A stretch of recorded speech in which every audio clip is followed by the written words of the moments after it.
Hello student, कैसे हैं आप लोग? अच्छे हैं, सुरक्षित हैं स्टूडेंट? आज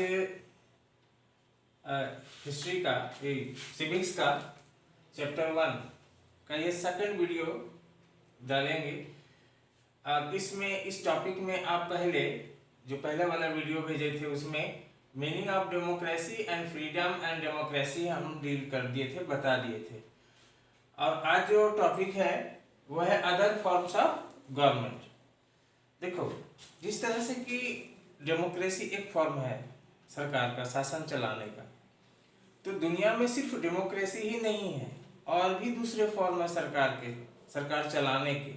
तो वो कौन कौन से दूसरे फॉर्म है और उसका उसका शासन किस तरह से चलता है, तब ना हम डेमोक्रेसी के महत्व को समझेंगे और ये कंक्लूजन निकाल पाएंगे कि democracy is the best form of government. जब तक हम कंपैरिजन नहीं करेंगे, हर शासन व्यवस्था के बारे में जानेंगे नहीं, तब कैसे ये डिसीजन ले सकेंगे कि डेमोक्रेसी अच्छा है कि दूसरा शासन व्यवस्था अच्छा है। तो और कौन कौन से शासन व्यवस्था है दुनिया में, उसके बारे में आज बताते हैं, है ना। तो वही है अदर फॉर्म ऑफ गवर्नमेंट। सबसे पहले हम बात करते हैं एब्सोल्यूट मोनार्की की, है ना।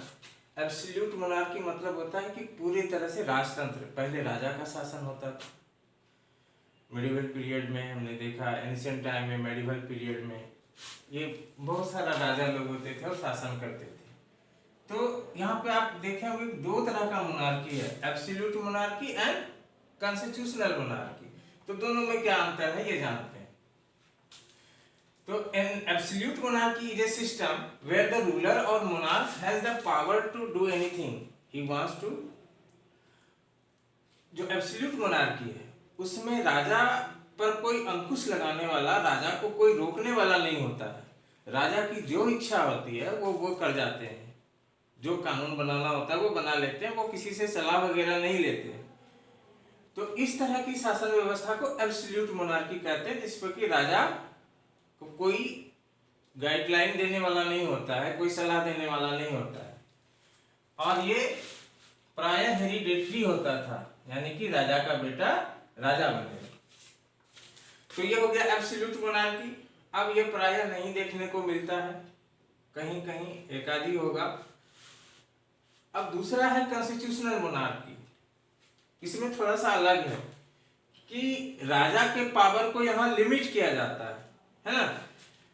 जहाँ राजा कॉन्स्टिट्यूशन के हिसाब से शासन करता है, कॉन्स्टिट्यूशन से वो डिस्कशन करता है, कॉन्स्टिट्यूशन से वो जो सलाह वगैरह लेता है, और कॉन्स्टिट्यूशन के देश का जो कॉन्स्टिट्यूशन होता है उसके हिसाब से शासन करता है, तो वो कॉन्स्टिट्यूशनल मोनार्की होता है।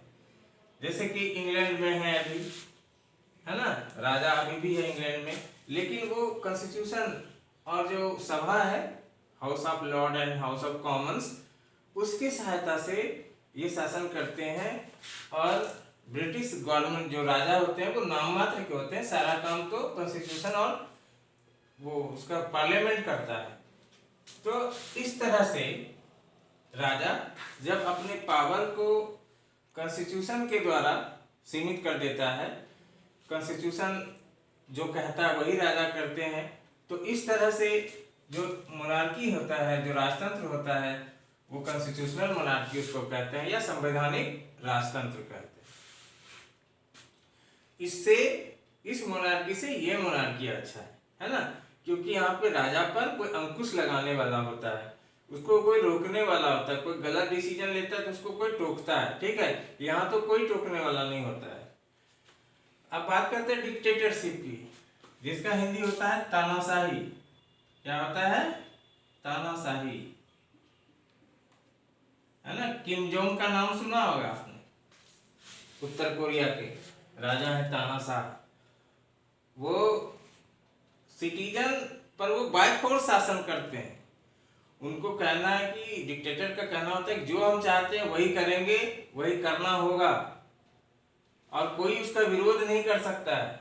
और जो विरोध करते हैं उन्हें मृत्युदंड मिलता है, sentence to death. In a dictatorship citizen are ruled by force and government does not have to explain its policies. उसकी क्या नीति है, वो क्या कर रहा है, वो क्या नहीं कर रहा है, जनता को इसको कोई मतलब नहीं होना चाहिए। और ना ही डिक्टेटर जो होते हैं कभी अपने पॉलिसीज को एक्सप्लेन करते हैं। हिटलर और मुसोलिनी, आप ऊंचे क्लास में जाओगे पढ़ोगे हिटलर के बारे में। जर्मनी का था हिटलर और मुसोलिनी इटली का। ये भी उसी तरह के तानाशाह थे किम जोंग के तरह ही, उससे भी बड़ा, और वो उसी तरह से निरंकुश शासन करते थे, जो मनाता था वही करते थे। तो ये शासन व्यवस्था, तो इसमें तो जनता को कोई राइट नहीं है। यहाँ भी जनता को कोई राइट नहीं है, यहाँ थोड़ा सा राजा सुन सकते हैं। अब बात करते हैं मिलिट्री डिक्टेटरशिप की। एक दूसरा फॉर्म है गवर्नमेंट का, जहां पर क्या होता है कि जैसे कि मान लीजिए कि कोई शासन कर रहा है, राजा है या कोई भी है, प्रधानमंत्री है, जहां लोकतंत्र है वहां भी ऐसा घटना देखने को मिलता है कि जो वहां के जो सैनिक होते हैं ना, सैनिक का हेड, वो राजा को हटाकर अपने हाथ में सारा शासन ले लेते हैं, या प्रधानमंत्री या जो कोई भी है, या चुना हुआ भी कोई व्यक्ति है तो उसको हटा के सीधा जो मिलिट्री है अपने हाथ में शासन को ले लेता है, पूरा सत्ता संभाल लेता है। तो इस तरह का जो है मिलिट्री डिक्टेटरशिप, इसी को कहते हैं। यहाँ भी जनता को कोई राइट नहीं होता है, सैनिकों का मतलब कि आर्मी का शासन हो जाता है, और ये सारा पावर जो है मिलिट्री ऑफिसर के पास होता है। और इस तरह की शासन व्यवस्था हम बर्मा में, जो हमारे पड़ोस में एक देश है म्यांमार, और पाकिस्तान में भी देख चुके हैं परवेज मुशर्रफ के समय में, इस तरह से उसने नवाज शरीफ को हटा के शासन को अपने हाथ में ले लिया था। तो यहाँ भी जनता को राइट नहीं मिलता है, क्योंकि जनता ने उसे चुन के नहीं बनाया, वो अपने मन से बन गया है। और ये भी यहाँ भी जनता को काफी परेशानी होती है, कोई भी लोग इस तरह के शासन व्यवस्था को पसंद नहीं करते हैं। अब बात करते हैं आगे कम्युनिस्ट गवर्नमेंट की, है ना। कम्युनिस्ट गवर्नमेंट, जिसको हिंदी में कहते हैं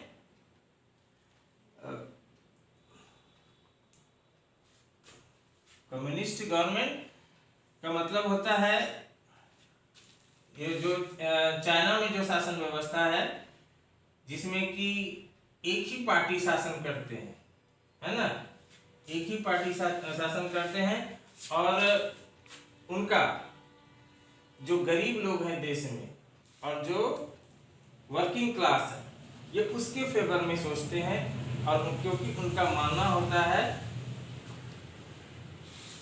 क्योंकि इसका मानना होता है कि जो रूलिंग क्लास है, पहले जो राजा लोग थे, जो राजा शासन करते थे, उसने सदियों से मजदूरों और वर्किंग क्लास का शोषण किया है, और अब उसे शोषण नहीं करने दिया जाएगा। जो भी देश में जो भी प्रोडक्शन होगा और जो भी डिस्ट्रीब्यूशन होगा उसका, वो समान होगा, बराबर होगा, है ना। और जिसमें कि जो भी सरकारी संपत्ति होगी उस पर जनता के सभी, देश के सभी लोगों का अधिकार होगा, जो भी आमदनी होगी उस पर देश के सभी लोगों का हिस्सा होगा। तो ये कम्युनिस्ट शासन है, जिसमें एक ही पार्टी शासन कर सकता है, दूसरा वहां कोई पार्टी नहीं बना सकता है। और इस तरह का शासन व्यवस्था दुनिया में, जो चाइना है हमारे पड़ोस में, और रसिया जो है सबसे बड़ा देश दुनिया का, यहाँ पे इस तरह के शासन व्यवस्था का प्रचलन है कम्युनिस्ट गवर्नमेंट का। ठीक है, हिंदी इसका याद नहीं आ रहा है क्या बोलते हैं कम्युनिस्ट को। और यह है प्रेजेंट सिनारियो, अभी जो वर्तमान में दुनिया में जितने देश हैं उनका लगभग आधा से ज्यादा, जितने भी देश हैं उनकी आधी संख्या डेमोक्रेटिक गवर्नमेंट, डेमोक्रेसी पर चल रहे हैं। और जो जितने भी बचे हुए हैं वो भी धीरे धीरे चाह रहे हैं कि वो डेमोक्रेटिक वे को ही अपनाएं, क्योंकि डेमोक्रेसी जो है वो बेस्ट फॉर्म ऑफ गवर्नमेंट है। क्योंकि डेमोक्रेसी में सभी लोगों को, जो पब्लिक होते, जनता होते, उसको बहुत सारा राइट मिलता है, उसे अपनी बात कहने का, अपने विचारों को व्यक्त करने की आज़ादी मिलती है, सब लोगों को समानता का अवसर मिलता है। बाकी दूसरे फॉर्म में इस तरह की समानता वगैरह देखने को नहीं मिलता है। लोगों को अपने कल्चर के हिसाब से जीने का, अपने तरह का भाषा को चुनने का, अपने धर्म को चुनने का आज़ादी होता है। इस तरह के फॉर्म जो डेमोक्रेसी में है, बाकी सब में ये सब देखने को नहीं मिलता है।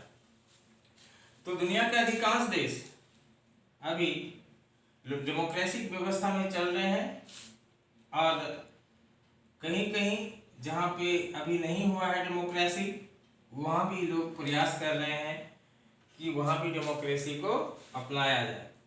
ठीक है स्टूडेंट, तो नेक्स्ट टॉपिक जो आपका होगा वो मेन थ्रस्ट ऑफ डेमोक्रेसी होगा। आप बुक ले लिए हैं तो उसमें देखना, और ये जितनी भी बातें बताइए आप उस बुक में भी पढ़ोगे तो सारा चीज़ क्लियर हो जाएगा। जब ये वीडियो देखना है तो उस समय बुक को भी खोल के रखना है, और जिन्होंने बुक नहीं लिया है वो जल्दी से बुक ले लें। Thank you student.